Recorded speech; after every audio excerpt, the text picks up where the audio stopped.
Simian. Kain tayo ng miyan. Kain po tayo ng beef noodles for lunch. Ayan, at mainit-init pa. Busog-lusog talaga ako ngayon dito. Dahil ang lalaki at ang tataba ng mga noodles ngayon. Ayan po. At ang lalaki ng slice ng mga beef na isinahog nila dito. Yummy-licious talaga. Tara po, kain tayo. Ang sarap.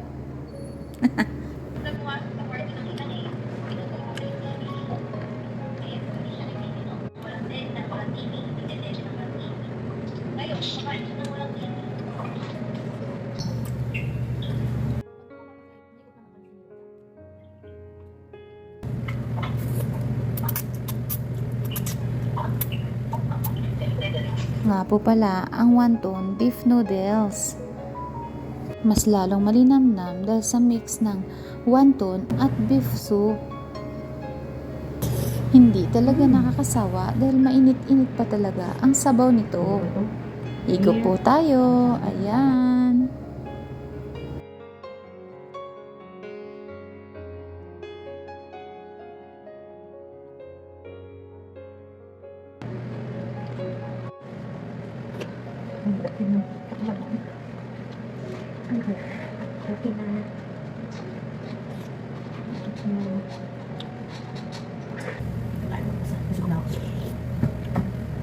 Just like I'm doing. Do this carefully to ensure all parts of the recipe are even. After that, we'll shape the cookies as I'll show you. Now let's place all the cookies into a pre-greased baking tray with oil, and I'll lightly press the cookies with the tip of a fork. This will give them a chance to become extra crunchy when baking. We need to bake them in the oven at 200 degrees Celsius, 392 degrees Fahrenheit for 15 minutes. And our recipe is ready. Thank you so much for watching until the end, and see you next time. This dessert melts in your mouth and only has 3 ingredients. Let's start by adding 200 grams of cornstarch, a tablespoon of butter, and 190 grams of condensed milk slowly into a bowl, and mix everything very well.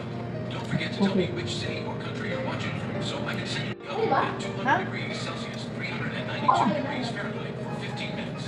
And our recipe is ready. Thank you so much for watching until the end, and Kailangan magsimula pa kayo sa Pilipinas, kailangan gawin management training. Dapat na ng experience. Meron ng bagay, dapat na ng basic personality at Filipino sa English. O diba, mataas ang standard. Merong sahod, tama lang para ika. Magkaroon kayo ng magandang idea or tips. Yan guys, lalo na ba magkaroon tayo ng mga special occasion, birthday parties, like that, wedding, o ganyan ang ating gawin para sa ating mga ay matutuwa. Ayan guys, Super delicious.